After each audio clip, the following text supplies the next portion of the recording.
Welcome students. This is the part 2 of the chapter Money and Banking. In the previous lesson we understood what is money, what was barter system and what are the different forms of money. In this I am going to teach you what is money supply. Let us understand what is money supply. Money supply is a stock concept. That means it is measured at a point of time. So basically money supply is a total stock of money all types. That means जितने भी type के जो money है that means currency कह लीजिए या फिर demand deposits. So it is a stock of money held by the people of a country at a particular point of time.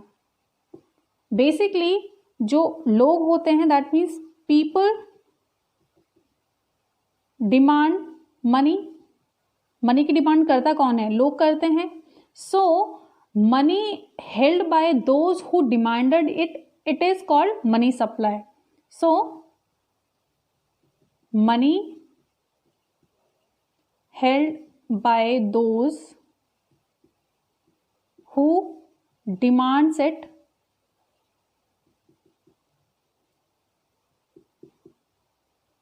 it is called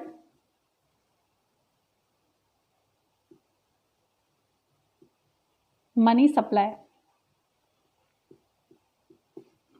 so basically जितना भी पैसा लोगों के पास में है, और क्योंकि लोग ही पैसे को जो डिमांड करते हैं, जितना भी पैसा लोगों के पास है किसी भी फॉर्म में, वो हमारा मनी सप्लाई है. चाहे वो करेंसी के टाइप में उनके पास हो या फिर डिमांड डिपॉजिट. डिमांड डिपॉजिट क्या होते हैं? दैट मीन्स कि आपके पास जो भी सरप्लस मनी है आप बैंक में डिपॉजिट कर देते हैं, और उसको डिमांड डिपॉजिट इसलिए बोलते हैं because whenever you want to withdraw your money you can withdraw your money from your bank account easily. That is why this money is called demand deposits. तो या तो आप अपने पास पैसा कैश में रख रहे हैं या फिर आप बैंक में डिपॉजिट कर रहे हैं. दोनों ही टाइप का जो पैसा है जो कि स्टॉक ऑफ मनी है that is called the money supply. So this is the money supply. अब जो सप्लाई है ये हमने समझ लिया, लेकिन मनी को सप्लाई कौन करता है? तो नेक्स्ट टॉपिक है supplier of money. That means who supplies the money. Money को सप्लाई कौन करते हैं? First government, second banking system.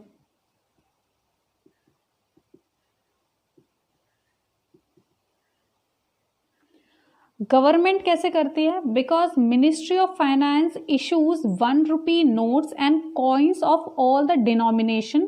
That is why government is a supplier of money. So government, ministry of finance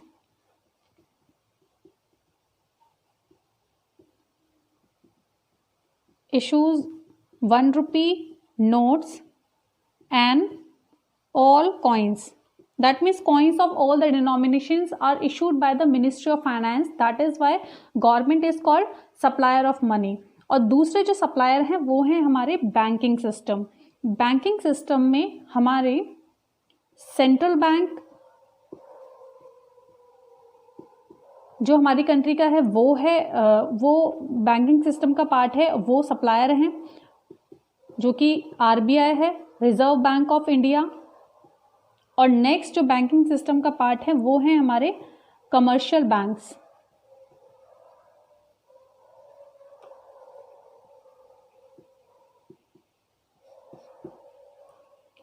so basically जो central bank है हमारी country का RBI has the authority to issue the notes in the economy.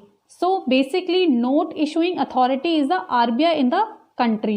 So RBI is the note issuing authority.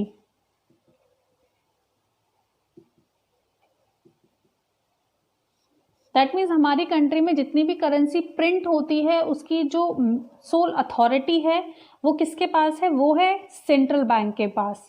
So basically in India, RBI is the principal supplier of money because it issues the currency on the basis of minimum reserve system. अब ये minimum reserve system क्या होता है, पहले वो समझने की कोशिश करते हैं। मिनिमम रिजर्व सिस्टम में जो आरबीआई है, basically it maintains, RBI maintains minimum reserve of rupees 200 crores in the form of gold and foreign securities. So RBI क्या करता है कि अपने पास कुछ रिजर्व है जो कि 200 करोड़ का जो रिजर्व है आरबीआई अपने पास मेंटेन करता है in the form of gold and foreign securities. और जो 200 करोड़ है इसमें जो गोल्ड की वैल्यू है वो मिनिमम 150 करोड़ 150 करोड़ होनी चाहिए। तो आरबीआई जो है इशू करता है करेंसी को किस बेसिस पे, मिनिमम रिजर्व सिस्टम, और इसी के बेसिस पे जब वो ये रिजर्व मेंटेन करता है फिर इसी के बेसिस पे जो करेंसी है वो इशू करता है और जो करेंसी है उसको प्रिंट करता है। कमर्शियल बैंक कैसे मनी को क्रिएट करता है, कैसे मनी सप्लाई करता है, ये हमारा नेक्स्ट टॉपिक है जो कि हम नेक्स्ट क्लास में करेंगे।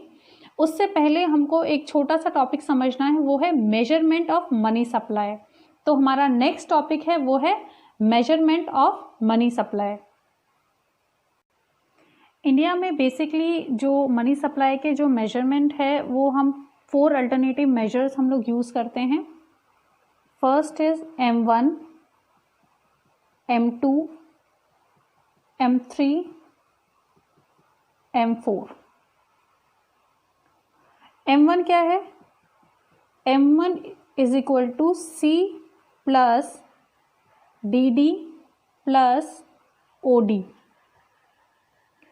C is equal to currency held by the people, currency held by the people, that means जितनी भी करेंसी लोगों के पास है। DD is demand deposits, demand deposits, that means whatever the money you are keeping with the banking system, that is the demand deposit. So these are the demand deposits of people with the commercial banks. OD is other deposits, other deposits। अब other deposits में कौन कौन से components आते हैं? First is these are the first of all these are the deposits with RBI. RBI के पास ये डिपॉजिट्स हैं और ये कौन कौन से डिपॉजिट्स हैं? These are the deposits of, first these are the public financial institutions, that means public financial institutions जो हैं उनके जितने भी डिपॉजिट्स हैं आरबीआई के पास वो अदर डिपॉजिट्स में आते हैं। So first is public financial institutions, that means उनके जो भी डिपॉजिट्स हैं आरबीआई के पास, जैसे कि नाबार्ड,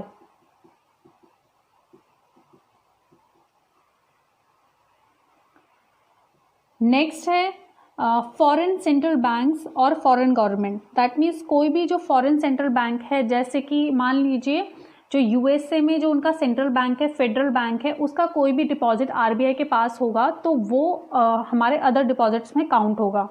सो नेक्स्ट है हमारा फॉरेन सेंट्रल बैंक्स और foreign government.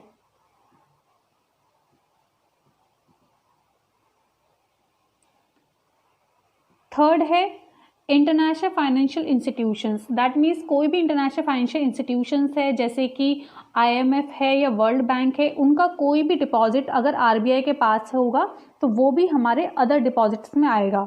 So international financial institutions जैसे कि IMF और आपका वर्ल्ड बैंक। सो ये हो गया हमारा M1। M1 that means the money supply है। मनी सप्लाई किस किस चीज़ में हम काउंट कर रहे हैं मनी सप्लाई, जैसे कि currency, demand deposits and other deposits, these are consist of money deposits, sorry money supply. तो हमारी जो बुक है उसमें जो हमारा जो सिलेबस है उसमें सिर्फ M1 के ही डेफिनेशन है हमारे सिलेबस में, बाकी M2, M3 एंड M4 की जो डेफिनेशन है हमारे सिलेबस में नहीं है। तो हमको सिर्फ यही समझना है। लेकिन हमको एक चीज़ और समझनी है कि अदर डिपॉजिट्स में ये तो इंक्लूड होता है, ऐसी कौन कौन सी चीज़ें हैं जो अदर डिपॉजिट्स जो हैं उसमें इंक्लूड नहीं होती हैं।